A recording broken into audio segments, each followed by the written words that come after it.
Hello, everybody. James here. The head student, I like to think of Franchise University, was Shane Douglas, and here is the dean himself.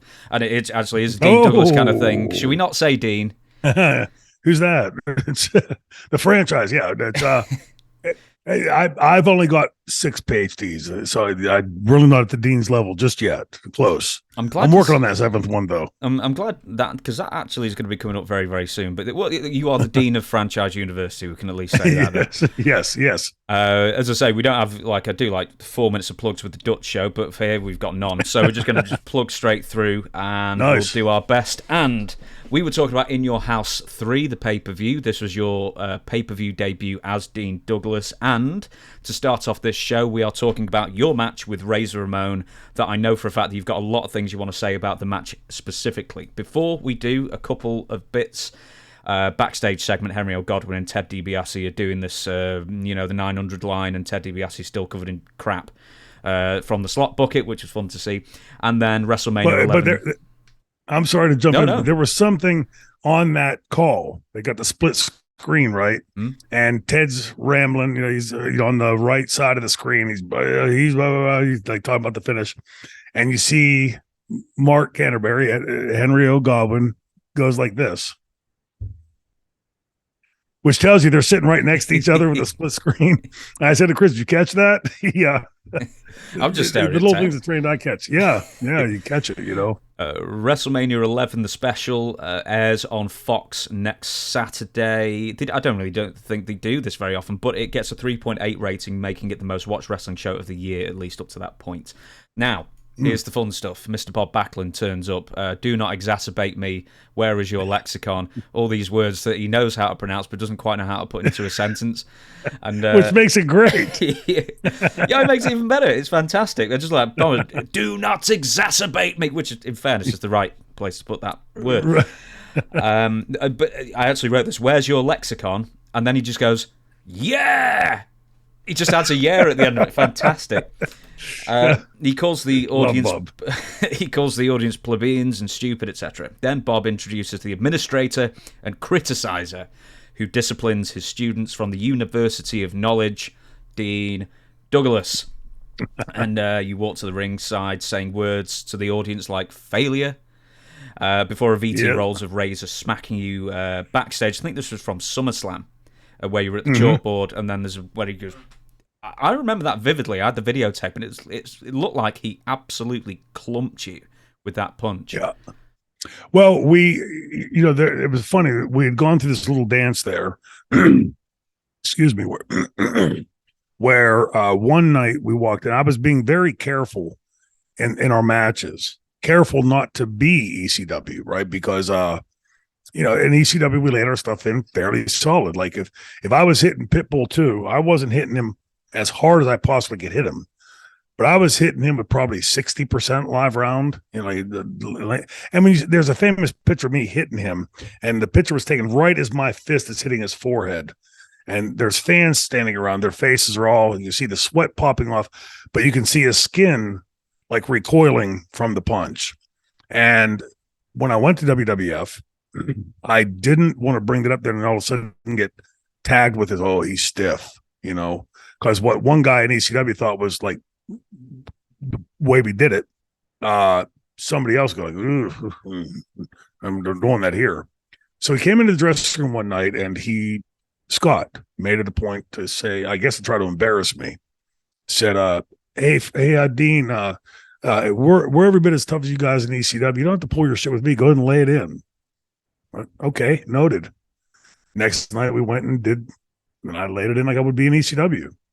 Astonishingly, he came into the dressing room and he said, hey, Dean, I know what I said, but geez, come on. I said, well, you said ECW, that was ECW. And, it was just like one of those types of things.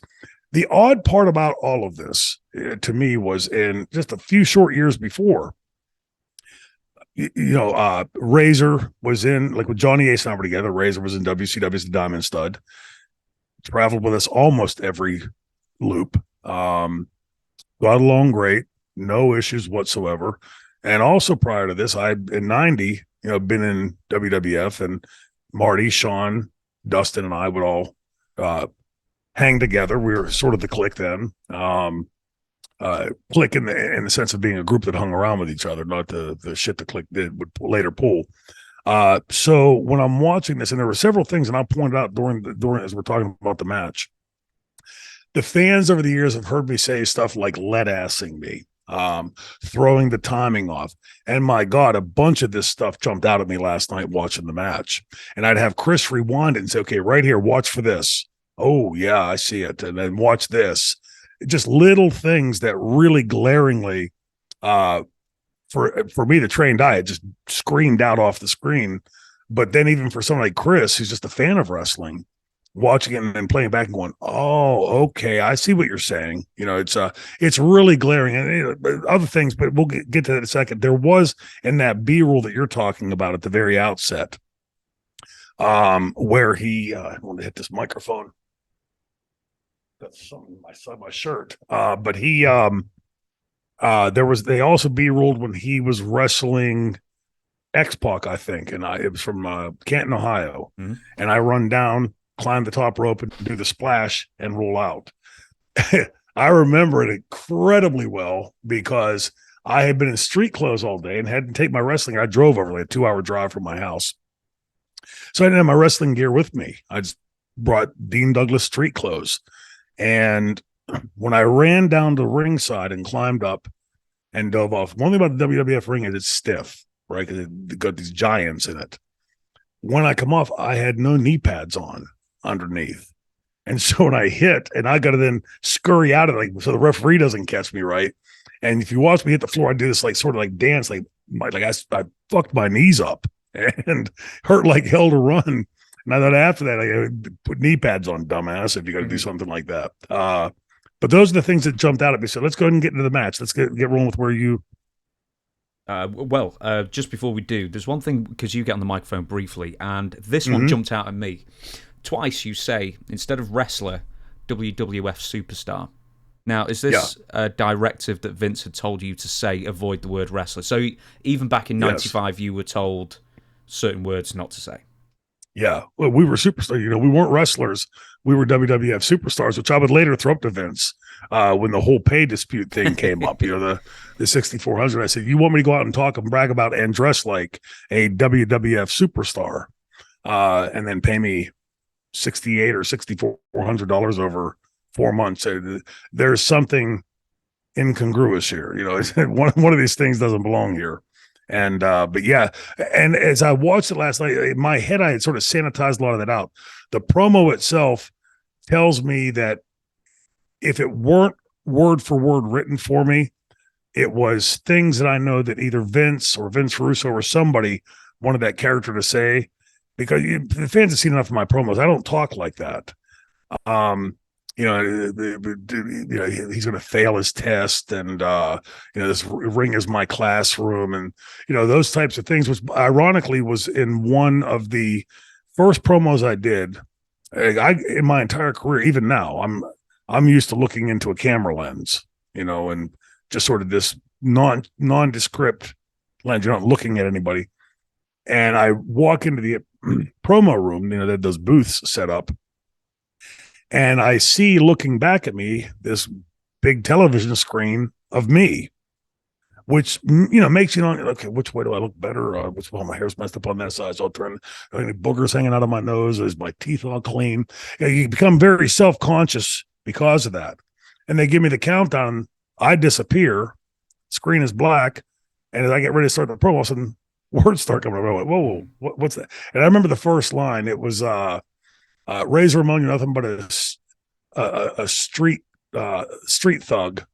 Well, that ring is my class, or when I get you in there, I'm going to teach you a lesson. And I started, I'm not fucking saying that. That's stupid. It's and Russo had just walked in and he went, but Dean doesn't need a script. But I would still do these things, and I would see myself. I wouldn't see the black screen. I'd see a picture of me looking back at me, which if you're not used to that, it really throws you. So we do the promo, and that jumped out of me really, and I had not watched that match one time since then. That was the first I watched it. Like I told you, Moose was saying, he's working, right? When Bob was in the ring, I'm going, no, wait do you see? And he's talking, and all of a sudden they play the music sounds familiar. And I see me, I went, wait, B? It's at first I meant like I'm wrestling Bob. I don't remember wrestling Bob when I was there. But yeah, it more than my memory recollects of me plugging in, superstars and the ring is my classroom and you're going to fail my test and blah, that cornbally crap. I in my head, I had not done any of that. I did it a different way. I guess in looking back at it and seeing it for the first time in all these decades, I did do more of that. And as I recall, there was obviously when you go to work for somebody new, you want to make that employer happy, right? You want to give them what they want. And so I was trying to, if you watch the delivery, there's tinges of franchise in there, but he doesn't look like the franchise. And so like his outward demeanor was a bit different. But I could see like this like sort of mixing of the two characters. Now, I don't even need to say anything else. The whole match, and you were also saying beforehand that, was it lead assing, you said? Yes. So there were several. First of all, what struck me was I don't remember Scott and I having any matches that good. I thought it was a really good match. And you'll see, let me put Scott over before I, throw some heat on him. And again, not disparaging the guy. We put that heat behind us, just describing what I'm looking at. Watch when you're watching that match back at In Your House 3, how impeccably Scott is placing himself. When he's outside the ring and I do the vault over and double hammer down on his back, he's got himself selling, sees me in position and puts himself right in perfect position. I mean, impeccable. So that will tell you that Scott knew how to do it, right? And if you watch, there's that segment of the chaining at the very beginning of the match. I was pretty good at chaining, and I was surprised at how crisp he was at it. And not surprised at that moment. And like looking back at it, because I don't remember Scott doing that. Because later he would like fall back more on being the character, hey, yo, toothpick and woo and all that bullshit. Scott knows how to do it. You can see it in this match. There is the first thing that jumped out at me was at the end of the chaining, we then go into a spot where he goes to suplex me, drops me behind, and then we started this into the rope thing. So if you watch closely in the first pass, Scott throws a right-handed clothesline. He's right-handed. Watch the second. Now he's throwing left. So if I'm running straight at you, okay, and you just did the right hand, so I'm going to be coming to your right side, but last minute you do this, which I don't recall Scott ever doing that at other times. He's now making me do this, coming off the ropes. So I look a little bit, hey, this guy doesn't know what he's doing. Like, why did he go that side instead of this side? It should, for a right-handed guy, it should always be this side. Even for left-handed guys, but very occasionally, somebody who's predominantly left will say, hey, I do everything left. And so to go to that side.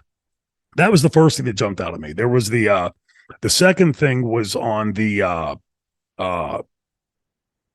where I'm trying to think of a specific spot in the match. Well,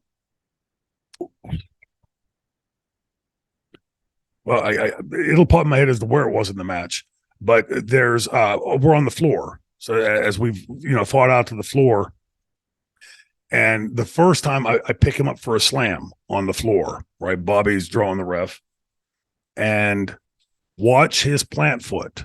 His plant foot is where he's supposed to push off to make this.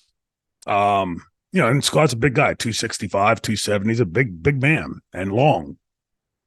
So fortunately, at that point, he gives me zero help. It's just sort of like it just goes in, and I get him up because I was strong enough at the time and early enough in the match.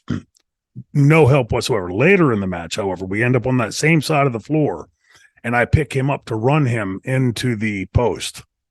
Watch what his legs do. He's just a dead hump of weight. Now, if I wanted to have been a smartass at that point, I could have just gone and dropped him.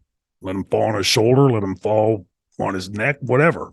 Your screw up, not mine. And but you're not thinking that way at that specific point of the match. There's all these unwritten things in your head. A, that Vince likes this guy, right?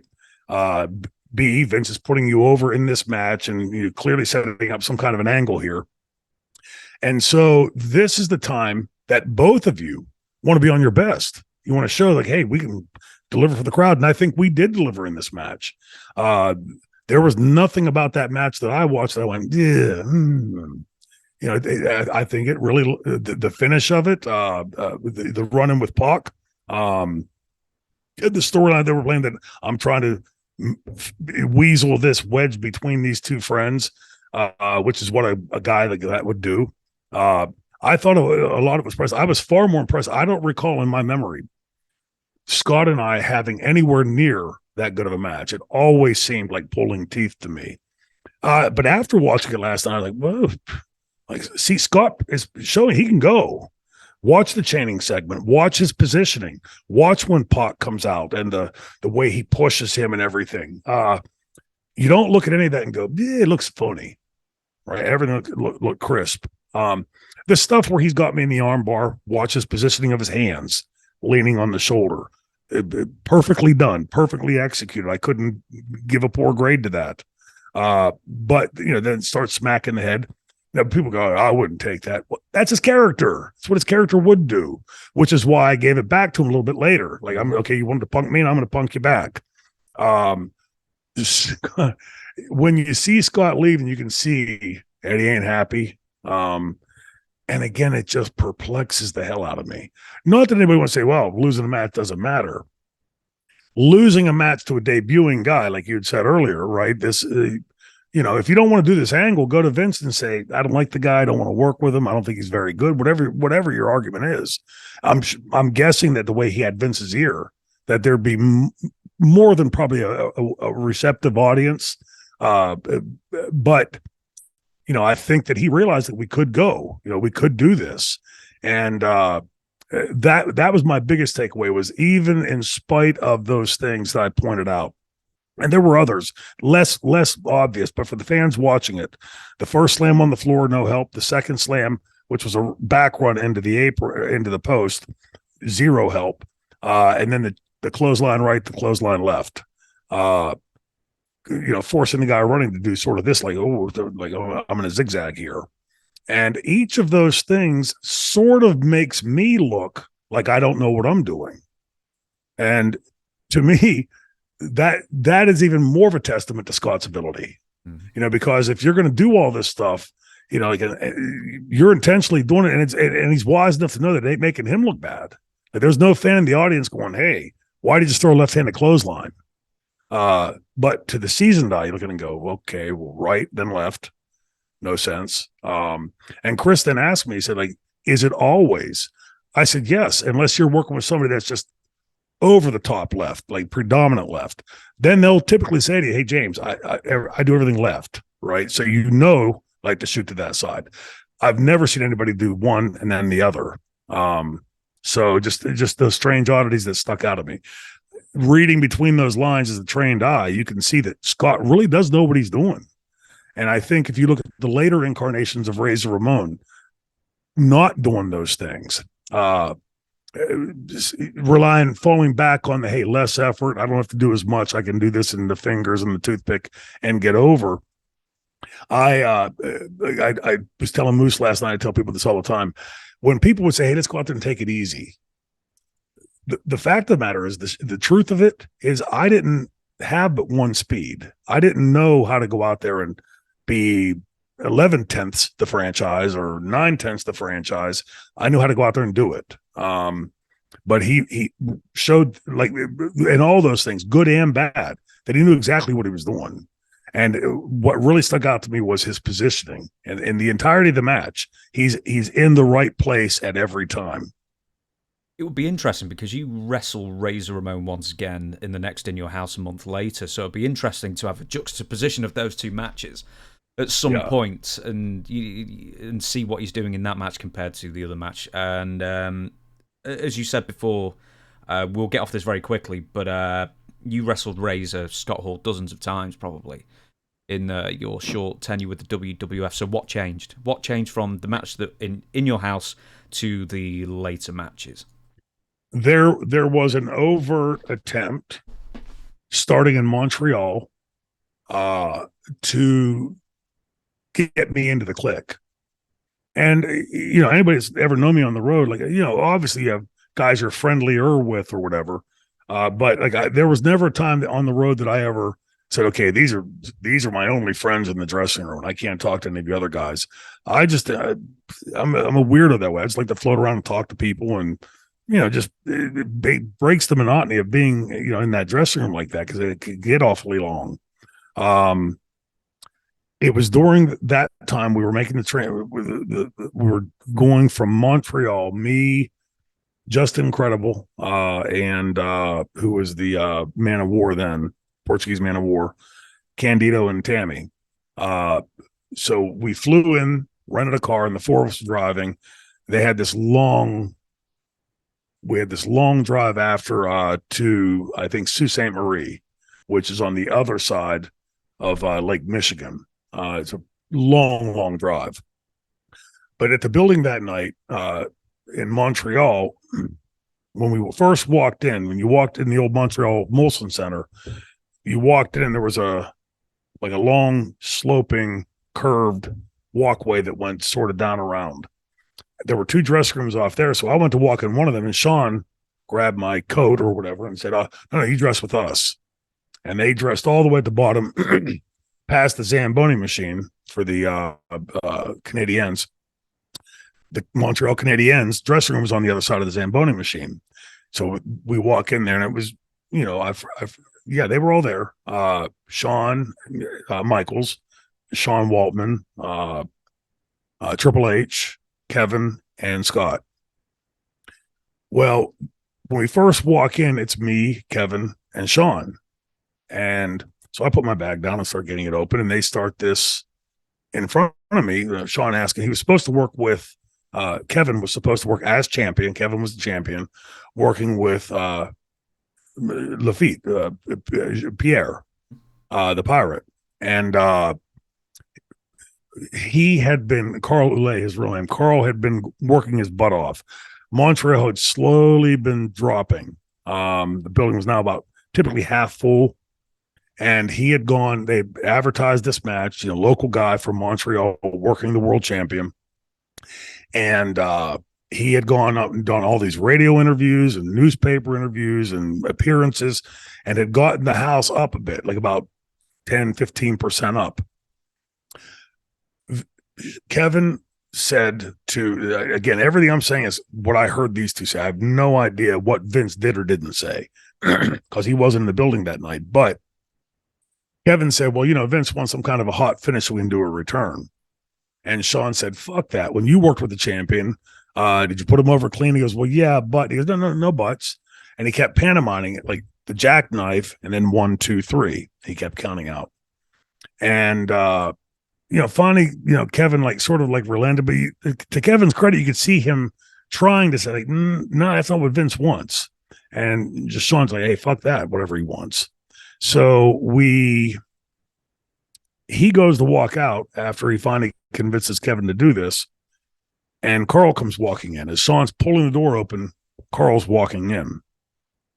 And Kevin, who's just been saying horrible things, or I mean, not Kevin, Shawn, saying horrible things about Carl, goes, hey, Carl, how you doing, buddy? And he, this is all happening right in front of me, like right here in front of me.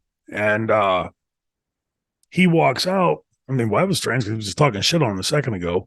But I see when the door opens and Shawn says hello to him and walks out, Shawn does a Huey and comes right back in, and he's standing right behind Carl, right here in front of me. Watch this and going like, what the hell's transpiring here? This is strange. And Carl goes, oh, Kev, you thought about the match. What do we do tonight? And Kev's going again, to his credit, going, well, he like drag it out. And Shawn, meanwhile, is right behind Carl, making no sound, and he's going like jackknife. He's doing it silently behind him. I'm watching this and going, okay, this is a new one on me. And finally, Kevin goes, it's thinking like, just jackknife. And Carl goes, no, you can't do clean finish. You have to do a return. And Shawn keeps doing the same thing. And finally, Shawn turns and walks out. Well, I got up to go get a draw. And right behind me, here comes Kevin and Carl. So like we're all in the dressing room upstairs now. And Shawn gets up on one of the benches and goes, excuse me, everybody, can I have your attention? I'm Shawn Michaels. They call me the Heartbreak Kid. This is Carl Ouellet. They call him Pierre the Pirate. He goes, well, Pierre the Pirate here is too big of a star to put our champion over tonight. And Carl's going, Shawn, what are you talking about? That's not what I said. And no, we all heard.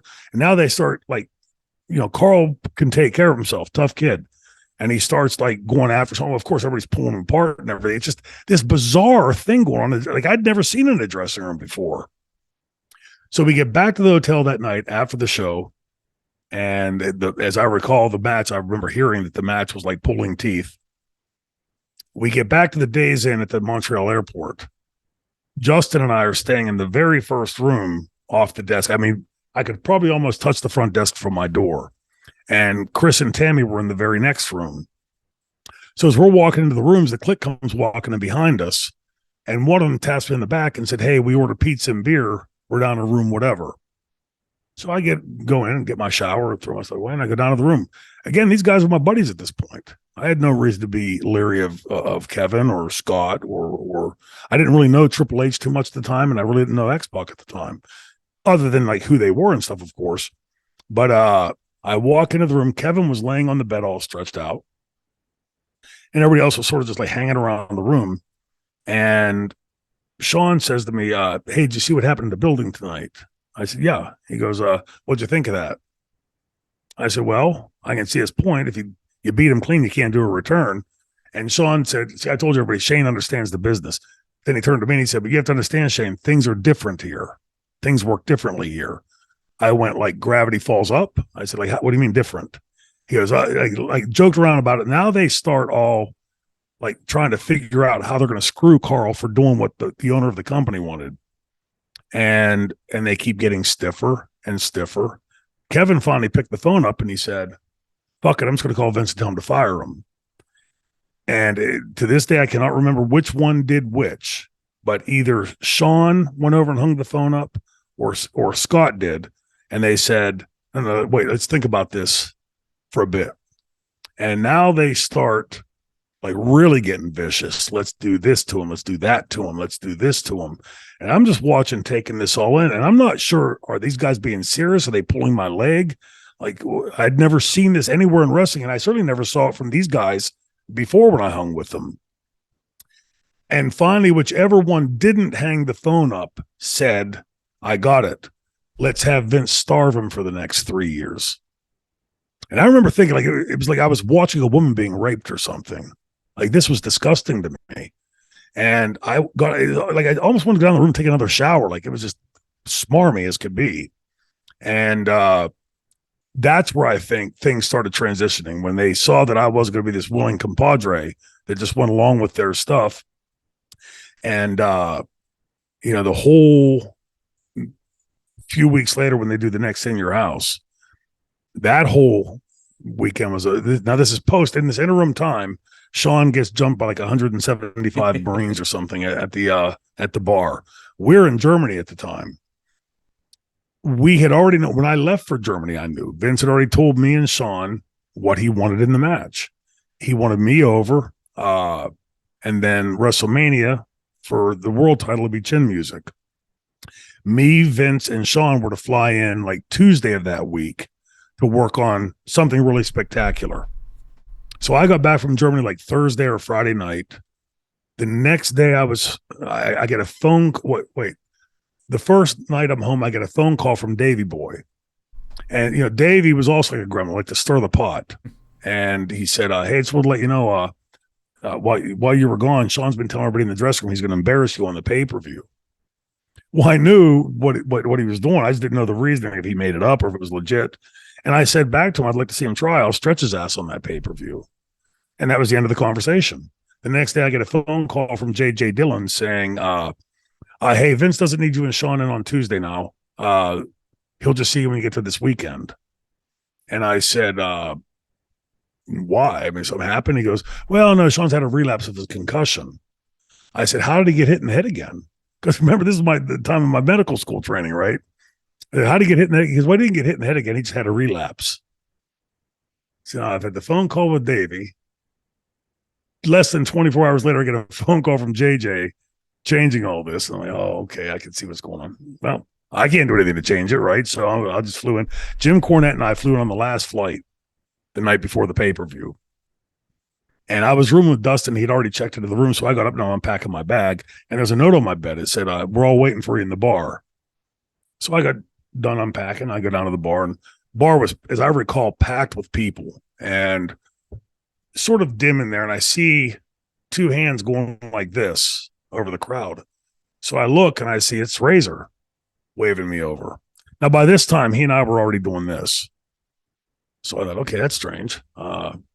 But I knew one thing about Razor was if he's been in the bar for any length of time, he's been drinking.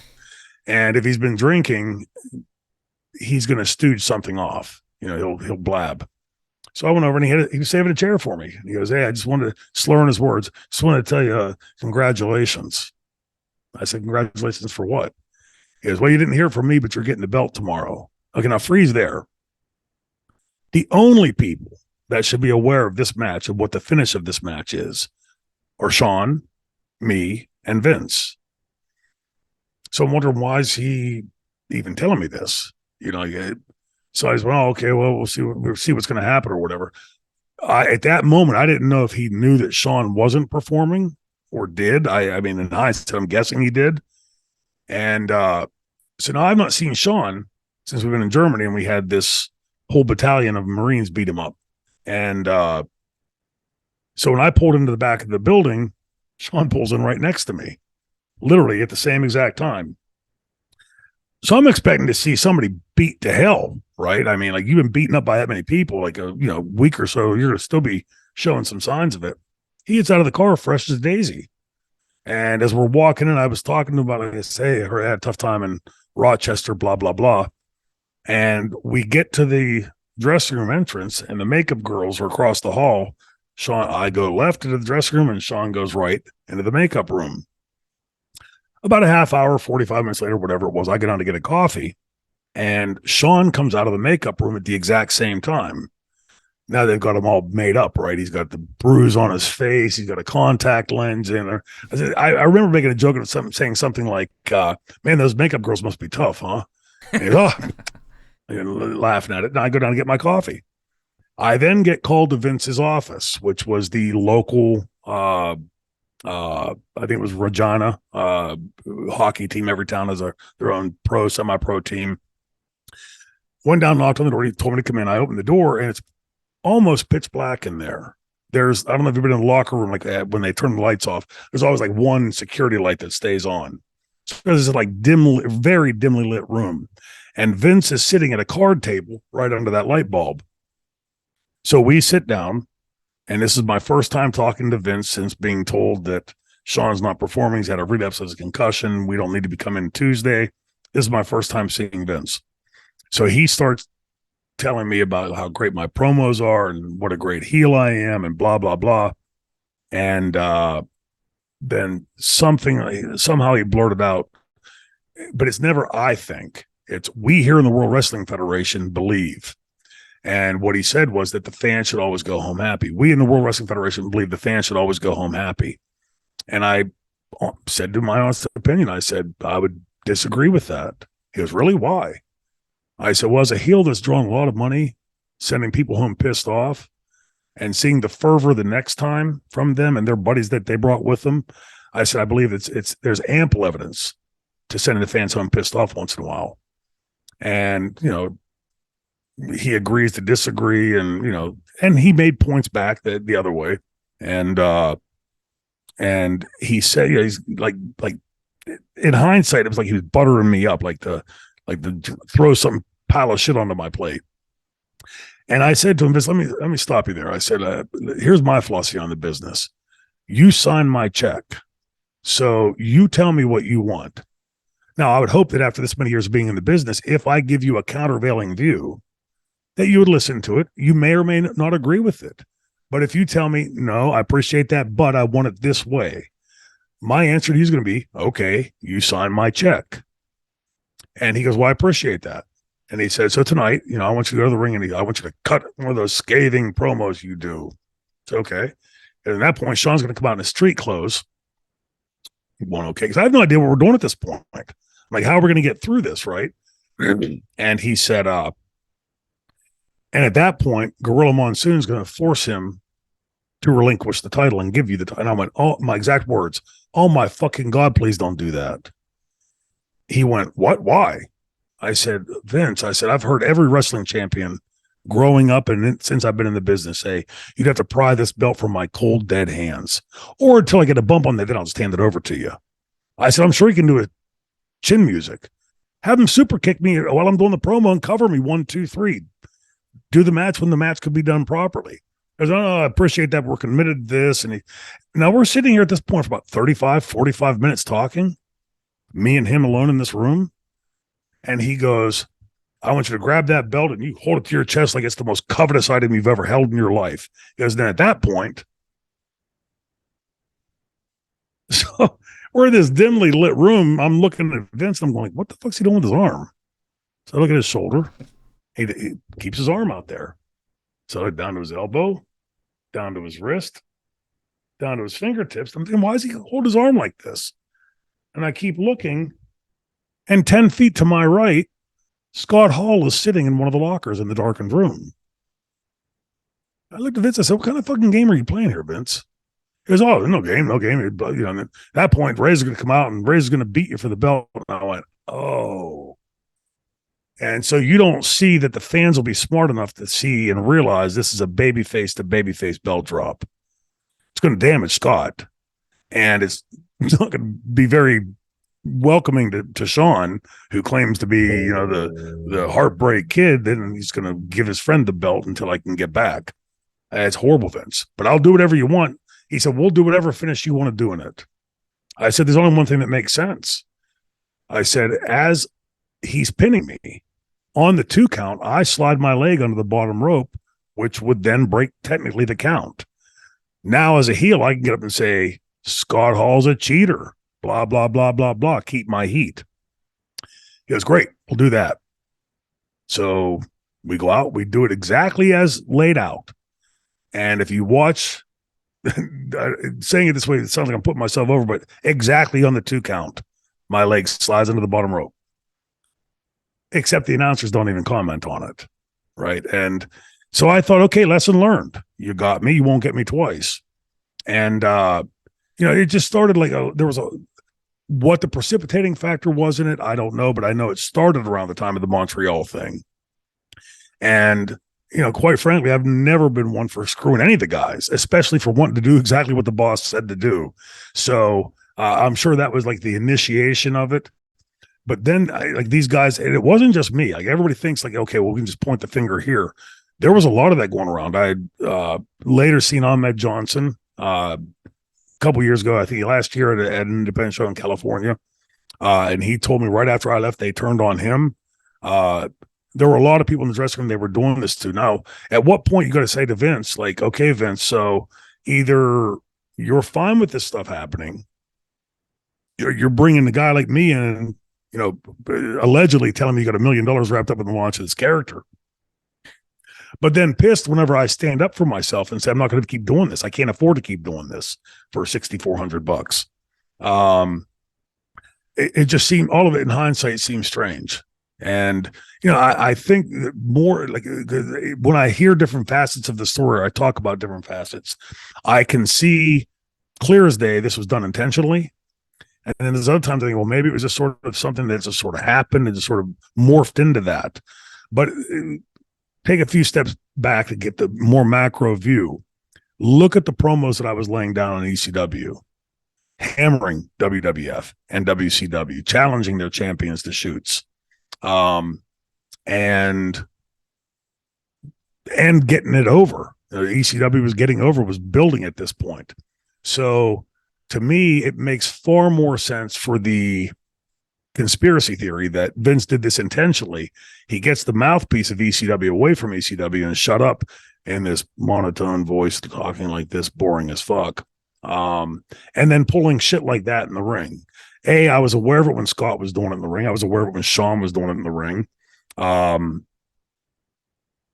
I, again, in hindsight, I'm more certain than not that Vince was either willingly duped into this, and if so, shame on him, or he was part of it. Shame on him and shame on them, because first of all, it really refreshed my batteries going back into ECW. Being away for those 6 months was, and I tell people this all the time, and the gospel truth, the absolute of my 40 years in the business. This Thanksgiving Day will start my 41st year. Of those near 41 years now, that was far and away the worst 6 months I'd ever spent in the business. The money was the worst. The experience was worse than that. And there was no fun to it. So finally going back to ECW was like, man, like Dorothy, right? I'm home again. I'm back in Kansas.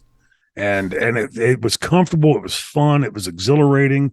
And then, I get Francine put with me. And, she was just such a willing student and phenomenal at what she did that it really, for me, it was homecoming for me in more ways than one.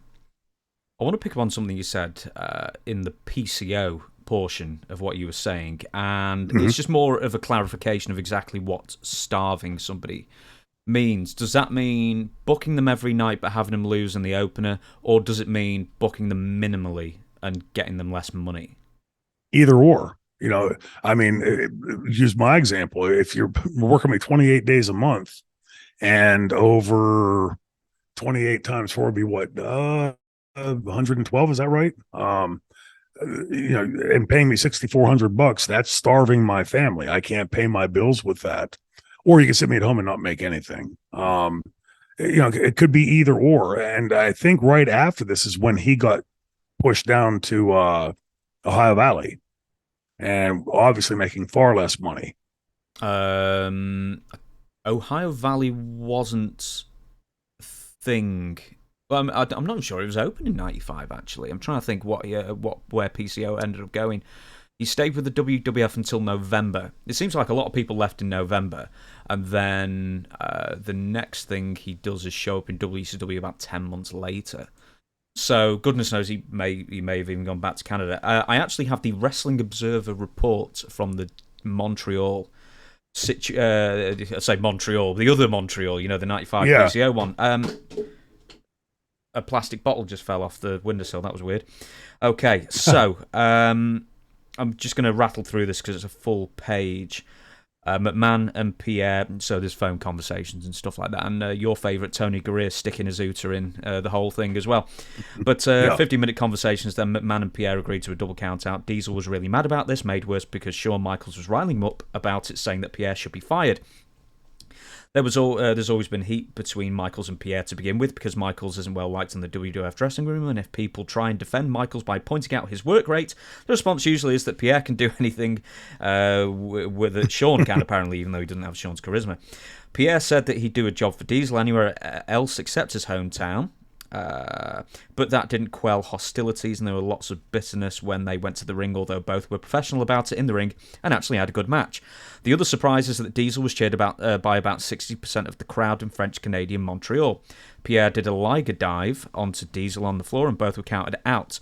After the match, Michaels came out backstage and began cussing him out, and Pierre responded in kind, and Pierre wound up so riled that he went to Diesel's dressing room, but no blows took place, but it's definitely the talk of the territory. And then there was a follow-up from the next week's Observer on October 2nd. There was more to the Diesel Lafitte story that from last week. The rematch between the two in Quebec City saw Lafitte do a leg drop off the top rope and wound up landing with his butt on Diesel's face. Diesel got up immediately and started throwing hard punches and jackknifed him for the pin. One WWF had told me the scheduled finish was another double countout, but since the night before Lafitte was saying he'd do the job anywhere but Montreal, I don't know if that was the case, but they were the topic of all the dressing room talk. Yeah. It sounds like a whole lot of fluff and stuff around that, right? Like this, first of all, the reactions are what you would see when there's that kind of attention in the match, which which is all the reason not to have that kind of attention in a match, right? But I remember on the build up to it, previous to even going to Montreal, that there was this talk about this match between Carl and Kevin, and that Carl had been doing a lot of work, a lot of like radio work and newspaper work and stuff, meeting with people.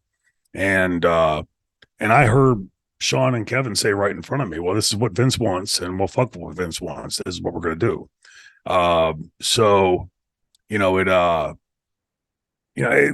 This is the problem, I think, when you see like these reports that I've seen recently out of AEW. If I am active in the ring and I am the leader of the dressing room, the manager of tonight's brand, or whatever the official title is, chances are, if you're working with me, I'm probably going to get what I want, and because I'm running the thing.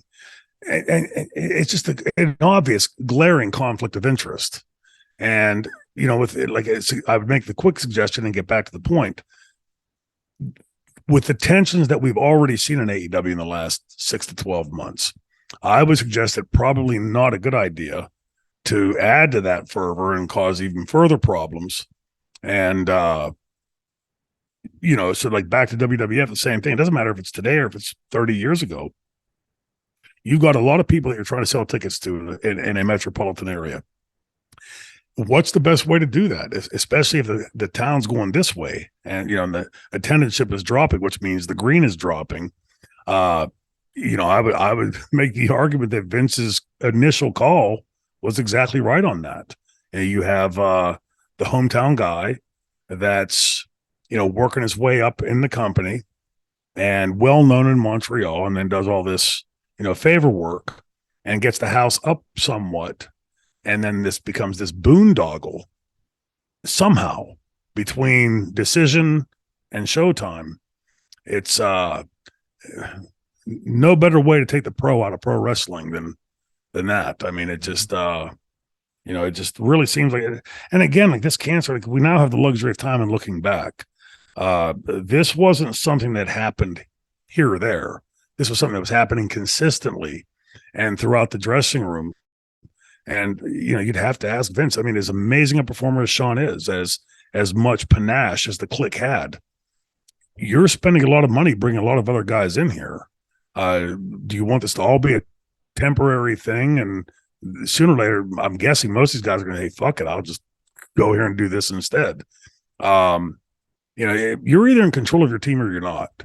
And like I would make the argument that, if you're the boss in the dressing room, whether it's your company or not, if you're Bill Watts or you're Dusty Rhodes or you're Paul Heyman or you're Bischoff or Russo or anybody else, if you're in that boss's chair, the crew has to do what the boss sees.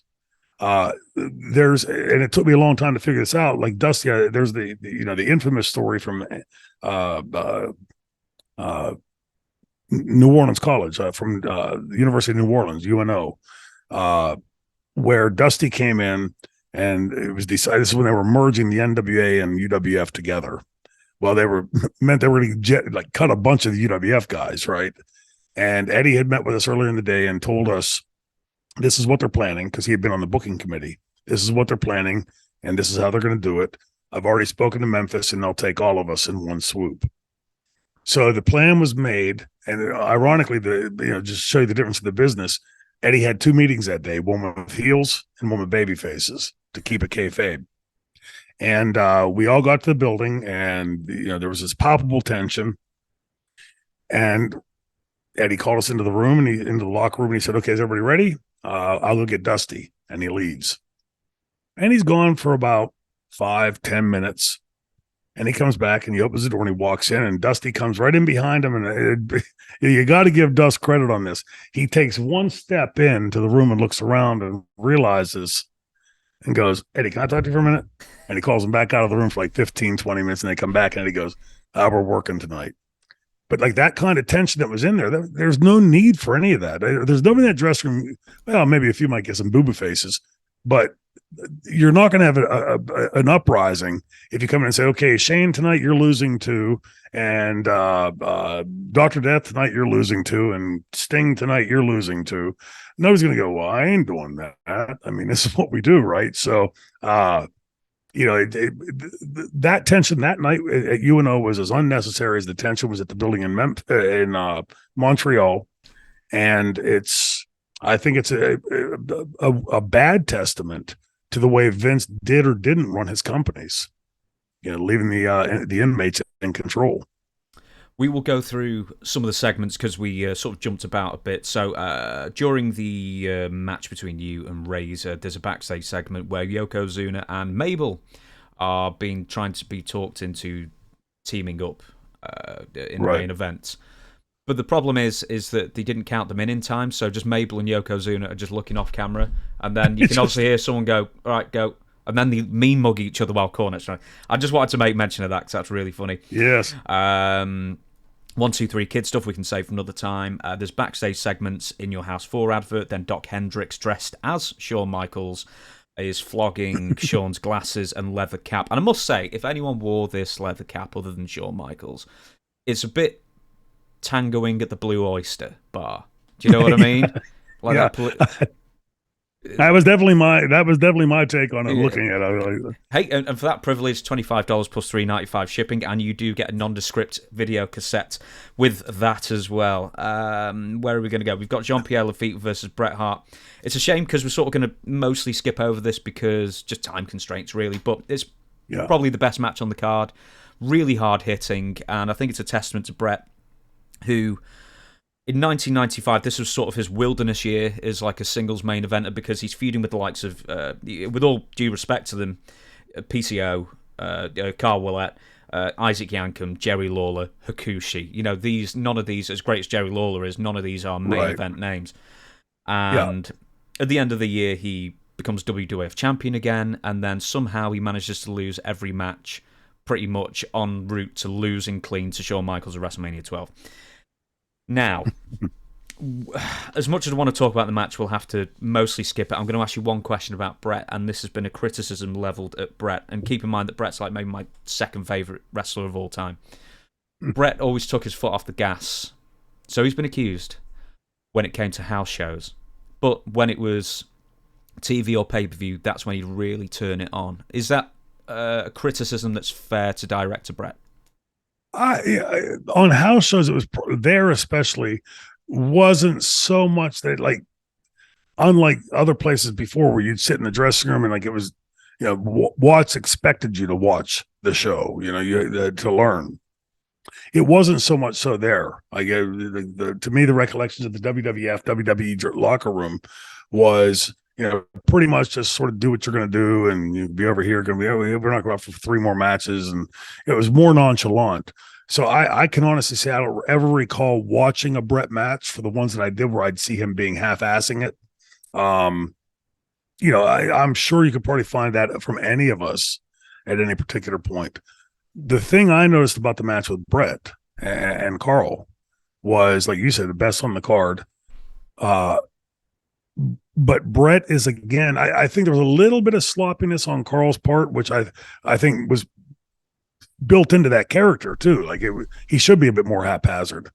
But with Bret, taking the front turnbuckles. Have you ever because this is something else I was going to mention. Have you ever taken a front turnbuckle like that? Because he takes 2 in this match, and I think hurts. It almost never went wrong. But I think once he bruised his sternum really badly doing it. Yeah, it hurts like hell because, we're not typically used to getting hit in the chest like that.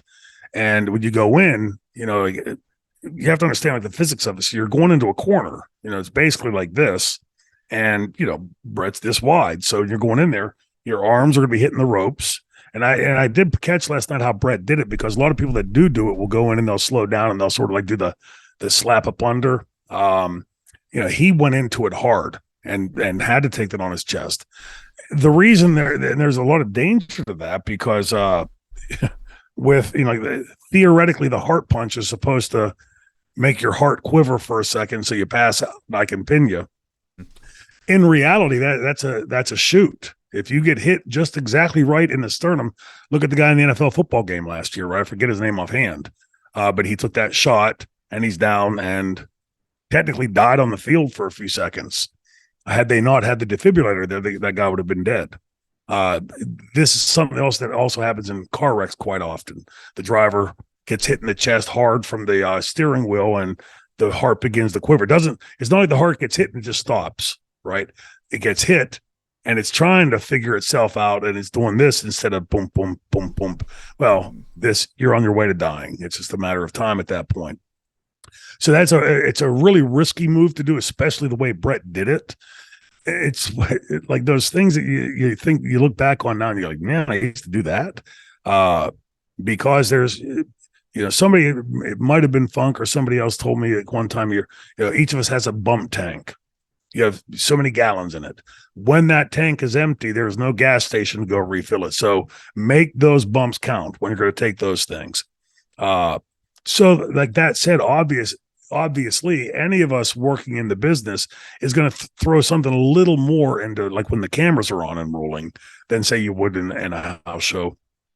But I'd be hard pressed to see a match and say, okay, here's an old 8 Super 8 movie from whatever building that Bret was in, and watch, he's just lazy as hell. I don't buy it. He probably was taking a lot less punishment than they say he would on TV. Because that's your money shot. You do it in the house, those 10 or 20,000 people see you. Do on TV, 10 or 20 million or more see you. So I wouldn't buy that wholesale. I would disagree. Now, going from my second favourite wrestler of all time to my favourite, British Bulldog. How can he not be? I mean, he's the local boy. Now, you're from England. I get it now. So there's this. I know you thought I was from Australia for several months. But, G'day, mate. Yeah, g'day, mate. Well, look at that. I'm actually drinking this absolute piddle as well. I'm sorry, it's all I had left in the fridge. So Bulldog is announced as Owen's replacement. Now, I told you. Do you remember the story why Owen actually legitimately wasn't in the arena? No, I didn't hear this. His second child, his first daughter, I think Athena, I hope I'm saying the right name, was being born. And I think she was born like the day before. And something that really surprised me is that Vince McMahon and JJ Dillon let him take a day off, or, basically almost miss the pay-per-view for the birth of his child. Because normally I wouldn't think they'd give a rat's ass if there was a child born or not. See, that's the ironic part with Vince. That really, this is going to sound crazy to people. When my dad got sick it was like December of 1990, I'm in WWF and having a fairly decent run, making good money. And I can't say a negative thing about Vince or the promotion at that time. And I went to Vince really apprehensive. But my dad was going to need to go on oxygen. He had chronic obstructive pulmonary disease, COPD, and a weakened heart failure. And so he was going to be put on oxygen. Well, living alone, especially with smokers that get COPD, the danger is they're going to sneak and smoke anyway, right? And when you have oxygen in the house, especially a tank of oxygen, that's a bomb. Yeah. Liquid oxygen is highly explosive. And so he couldn't live alone. And I had to come off. And I remember it was in Niagara Falls. I went and told Vince I had to talk to him about something personal. And we walked over. The Niagara Falls arena is attached to the convention center. And we walked over and they had one of these rooms set up with all the tables were open and plates and everything on it, ready for a reception or something. And we walked over and we sat down. We had a really, really good conversation for like an hour. And I finally said to him, so I need to be able to be home to take care of my dad. And his exact words to me were, "You've been a great employee since you've been here. Doors always open to come back." He said, "But family comes first. You go home and take care of your dad." And, so with what you just said doesn't surprise me. But in the next breath, he might say, like, well, my dad's funeral's tomorrow. Well, we need you raw. There's this weird dichotomy in Vince that way. He ironically had paid for, I had heard allegedly, for Bam Bam's funeral. Really? And the story gets convoluted. I heard more of the story from the second Doink the Clown. Oh God, it's so bad with names again. Not Ray Apollo. Anyway, Ray Apollo, yes. Jesus, where did I pull that one out from? Crikey. Yeah, right. Okay, and home run there by the English kid. Australian, thank you very much with the phosphorus. So, he, yeah, I mean, he was good. Vince was good in some stuff that way. In other ways, he was not. Paying for Bam Bam. Then I heard from Ray that some people pitched in money, and then like Vince wanted some of it back. I mean, it's just a really weird, convoluted story. But the fact that Vince paid for it, regardless of what the follow-up stuff is, it shows you somewhere in there this guy's got a heart. And I'm sure to him is probably, hey, this guy saved WrestleMania, whatever the number was, 12 or whatever it was, and like doing that, and really didn't want the fanfare for it. And I'd heard that before that went public from a guy that was really good friends with Bam Bam and all of his, Paulie Baikow, had come to Legends of the Ring and said, hey, Vince didn't want anybody to know this, but, and I didn't know it to be truth then, from just one guy saying it. But then you start hearing the story more and more, and then like Ray telling you the follow-up story to, the guys that pitched in at the club, like, that kind of thing. Yeah. So there was something else to, like, I think, that's what it was. That's what it was. The guy that collected the money at the bar, like, went and gave a lot of the money back, but then WWE sent him a 1099 for the money. So you got to declare it on your taxes. That's what it was. It was something like, I told me the rest of that story. And I said, why does that not surprise me in the least? It's just too much, but yeah. I don't think we're gonna have enough time to talk about Owen's ribs and stuff. We'll talk about another time, I promise you. We'll talk about the match, and then we'll pretty much shut down the podcast after that. Before the match starts, though, Alundra Blaze is brought out to model the In Your House 3 t-shirt, just $20, $3.95 shipping with free videotape. That's the most butt-ugly t-shirt I've ever seen in my entire life. It's disgusting. But yeah, don't you think, like in watching that last night, again, I hadn't watched that since then, the sort of cheesy stage setup and all that, like when they started, like once they're in the ring, it's all good and fine. But like all the rest of that stuff, to me, when I watch it, it instantly dates this. I love it. That's why I love it. I love the house setup, but that's just more than maybe anything else. That just presses the nostalgia button for me. I love the house setup. It might be cheesy as anything, but just as a fan at that age, it's just absolute nostalgia for me. So I love it for that reason. Yeah, and that really is the lore of wrestling, right? I mean, that's to every generation of wrestling fan. Like my son yesterday, I was talking to him, and his big hero, when coming up and watching wrestling, he loved the Hardys. Jeff Hardy was like his guy. One Halloween, he went with the things on his arm and his face painted up and everything. But same as me, he had been like his mother and I always joke around now, like if he hadn't gone into music, he would have wanted to be Spider-Man, right? Because everything was Spider-Man as a kid. But my son's generation, it's Jeff Hardy, like the Hardy Boys. To my generation, it's Bruno. Your generation, it's something else. It's that house. Each of those things. You wanted to live in that house, didn't you? It would have been a bit cold in the winter. Not a lot of insulation. Yeah, a one-sided house it was. In the first In Your House, they actually gave away a house, and that was the big lore of it, and that was the big thing. And then a boy, like way under 18, won it. And then he immediately turned around and sold it for like $175,000 in '95 money as well. Yeah, yeah, good for them, man. It's great. It's those little things like that you hear. It was that kind of stuff that, regardless of if you're an ECW or WCW and competing against WWF, when you would hear that kind of stuff, it's just like, like it's sort of like the Roadrunner and the Coyote, right? He's almost ready to grab it, and beep beep, boom, and he takes off.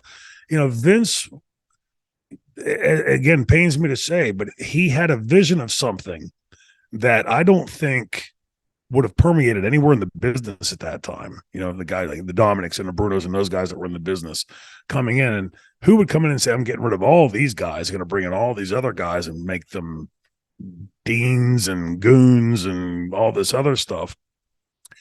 And somehow he's made that work. You know, when I saw it sell for $9 billion to UFC Endeavor, I thought that's more than double what the UFC was bought for.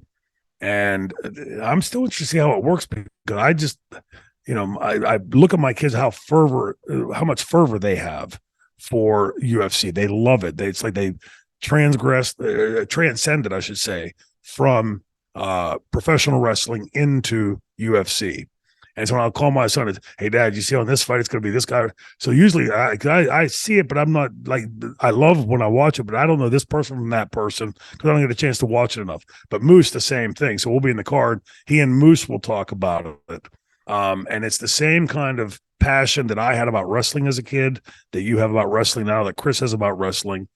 And so I'm curious, like how I don't see my kids, and I think they're very typical of UFC fans, going to say, oh, okay, we're going to get some of this WWF wrestling back now. They just don't seem like compatible peg to hole to me, if that makes sense. It seems like these are two incompatible things being tried to put together. I don't think the UFC purist fan wants to see WWE wrestling. And I don't think many of the kids watching WWE would either get or want to get UFC. So I'm going to be interested to how they do it. Here's the one thing I'm certain of. I'm sure Vince will have a plan. I'm sure Dana White has a plan, and all the other people behind Endeavor. But it's going to be interesting to watch and learn. I think Vince's plan is to cash out 16%, make $3 billion profit, and then retire on, because he's got a boat called the Sexy Bitch. With that kind of money, that's true. Does he really? He that is true. He has a boat called the Sexy Bitch. So I think with the $3 billion, he's going to live on his own planet called the Sexy Bitch too. So that may be something that might happen. Right. So our main event, I'll let you take over. So it is Bulldog, who luckily brought a fresh pair of tights with him. So he looks all fresh and clean and everything, of course, like he knew. And Yokozuna, Zuno versus Diesel and Shawn Michaels. So any talking point you want to talk about it, go ahead. Yeah, and for anybody that's ever heard me talk will hear me say, like, I can rave about Shawn's in-ring work, right? I mean, he is really, really top-notch in the ring. What I've been hearing lately is people say, well, I think he's better than Flair. There are a few points to make to that. Flair was coming out of the black boots and tights era, right? And he came up with this like over-the-top, flamboyant, amazing in-ring performer. Shawn had the luxury of growing up watching a Ric Flair and guys like Ric Flair perform.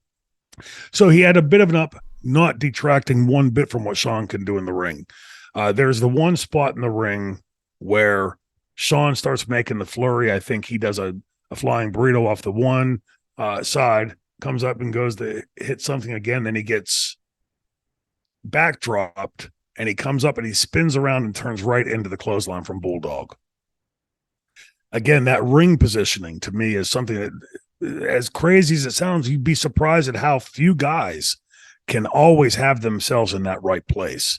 To me, when I hear the phrase ring generalship, that's what comes to mind, is knowing where you are and knowing how to get into that next thing and out of it. Yoko taking that bump through the ropes, as gigantic as he was, but as nimbly, like watch the bump where he gets hit, I think by Razor, and he takes the roll through the ropes to the floor. It looks like something you'd see a 150-pound wrestler do, not a 600-pound wrestler. But I remember when he was still Coquina, when I first met him in Continental down in Alabama, he was 375, 380, and he moved, honest to God, like a cat. I mean, it was freaky to watch a guy that size just zip, zip, zip around the ring. And when he would come back at 375, almost 400 pounds, it wasn't like he was, he was like any one of us breathing coming back from the ring. It was just really, really a machine. I always say it about the Samoans, all of them. From getting the pleasure of meeting Alpha and Sika, first stepping into the business, working with Fatu and Sammy, and then all the guys that have come after, they come out of the womb. They know how to work. These guys. It's incredible. But yeah, his moving around at that size. Again, though, you see both of them when the time comes for the bumping. They are, as the heels, they're very well aware of who Vince's favorites are. And you can see them like getting out of their way, like to really, go to work here to show Vince that.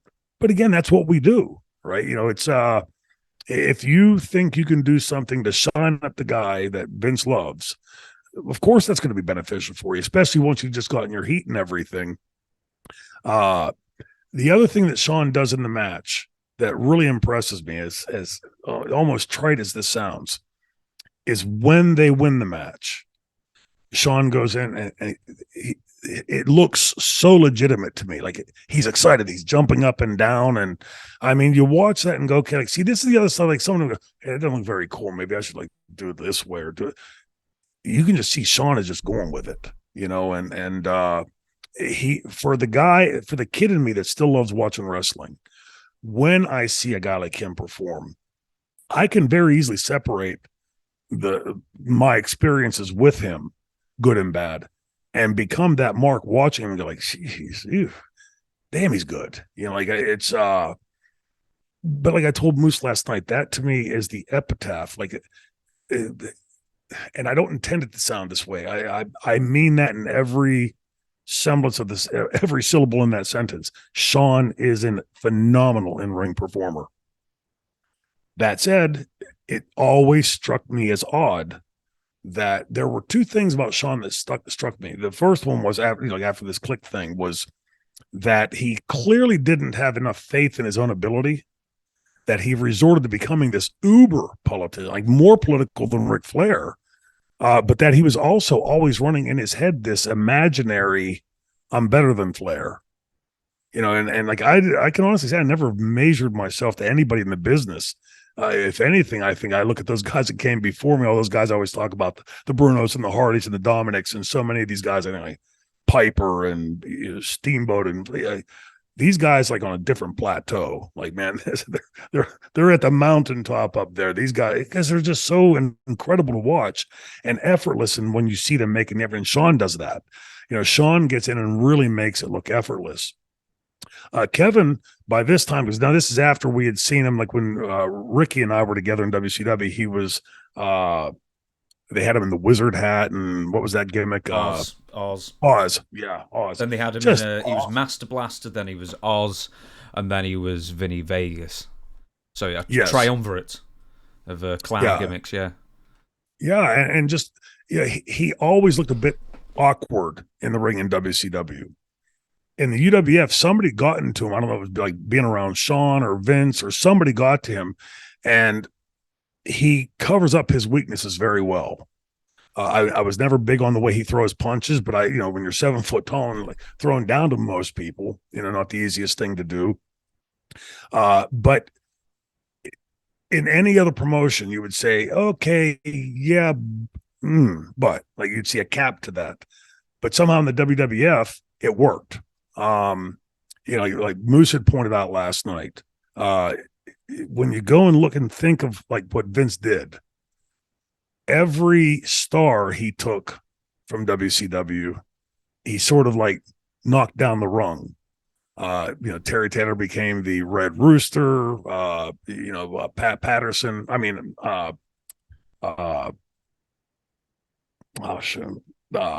Dustin Rhodes comes in, Dusty Rhodes comes in. Suddenly Dusty is in black and yellow polka dots, and Dustin's playing this effeminate over the top character, which he played phenomenal, by the way. Absolutely. And so those guys were smart enough to just make it work. Right. But it's almost like every mid-carder he brought up from WCW suddenly becomes like superstars in the WWF. And I think that speaks more to just the fan base that you're playing to, which suggests that there were very different fan bases in WCW, NWA, and WWF. But then oddly, these guys leave and they take those WWF sports entertainment characters to WCW, and suddenly they're right back in the mix. So I think WCW parlayed more off of Vince's ability to get them over than than the other way around. So it's fascinating to see because like having been around as long and watching, like Vinny Vegas and Oz and the Diamond Stud and all, again, like Scott had the same ability in WCW that he had in WWF. I would argue maybe more because he couldn't rely on this kind of stuff in WCW. But for some reason, just wasn't getting over there. And then they take him up there and just, slap this little bit of a character on it.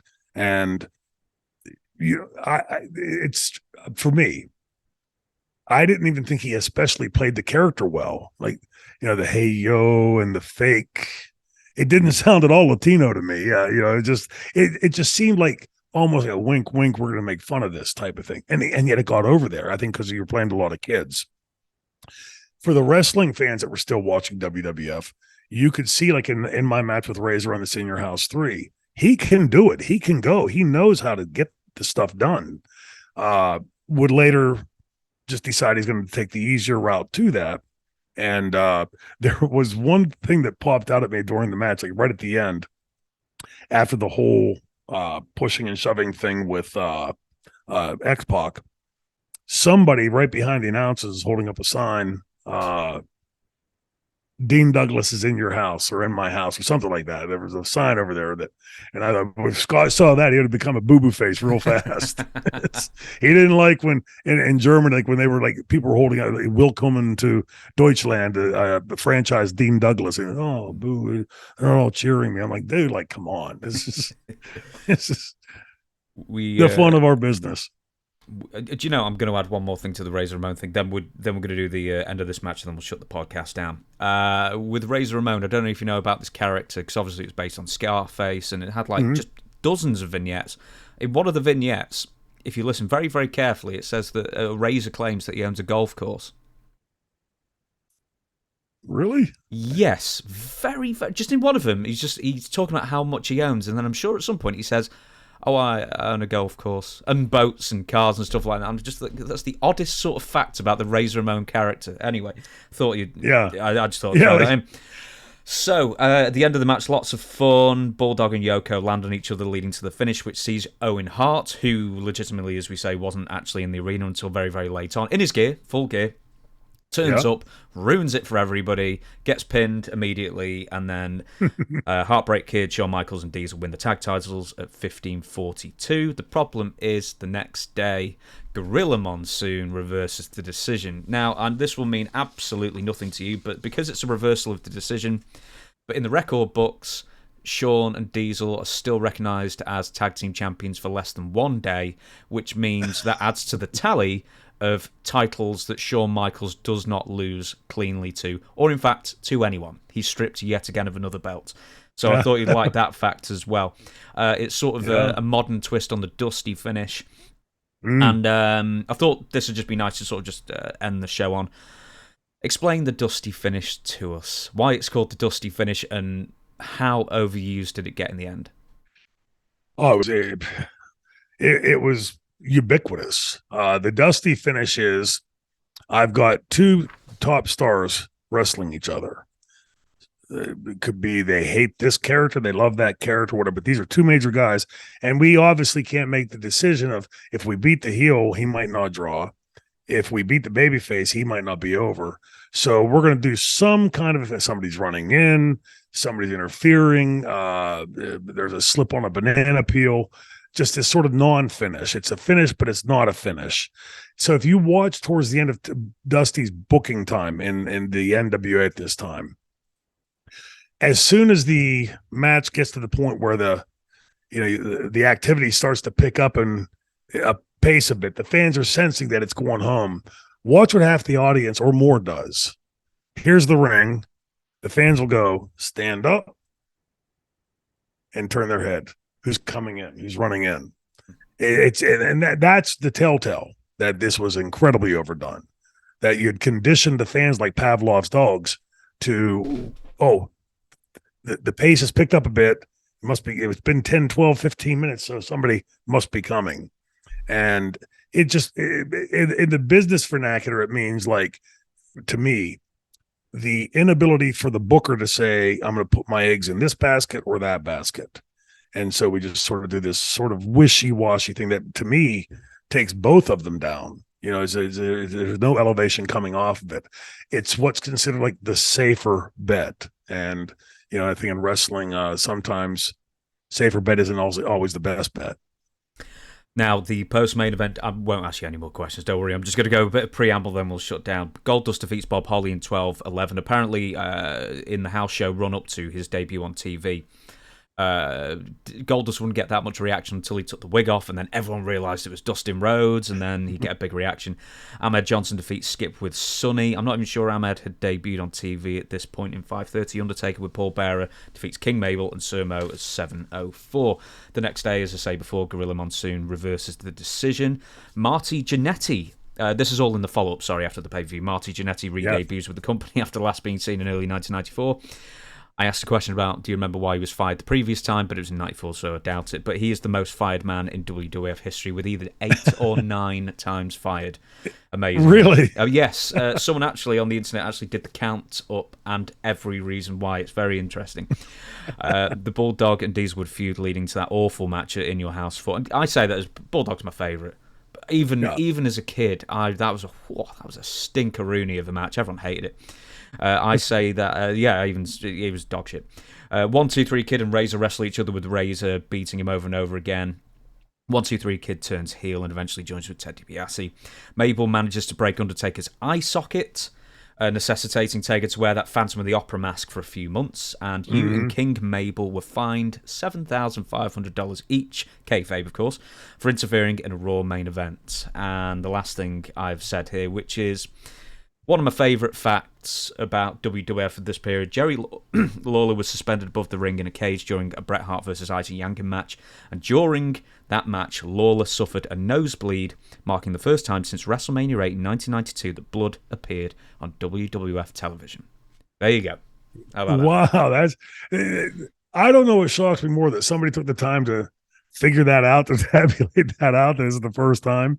Was that yours or was that somebody else's? I think that's actually a weird, proper underground fact, but I knew that before I reread it. But I think the last time, this is off the top of my head, I think it's WrestleMania 8, because the story is that Ric Flair and Randy... blading was already banned by this point. This is 92. This is the Is it Indianapolis? Anyways, it's the last stadium show for a while. Anyway, they razored, or I think... I can't remember if it was Flair or Savage, and they get fined. But unbeknownst to them, Bret Hart and Roddy Piper also had the same plan. But the thing is, they were a lot more subtle about it, and they convinced Vince that it was a hard way, and did not get a fine. So, having said all that, that was In Your House 3. Thank you very much for watching. We're on every single Tuesday. I should have been saying this on all the podcasts, but I didn't. So now I'll throw it to you, Franchise, to thank the fans and do the outro. Yeah, appreciate you being here, learning at Franchise University. Now you know all the lowdown and scuttlebutt about In Your House 3 and a whole lot of other subjects. But for now, class dismissed.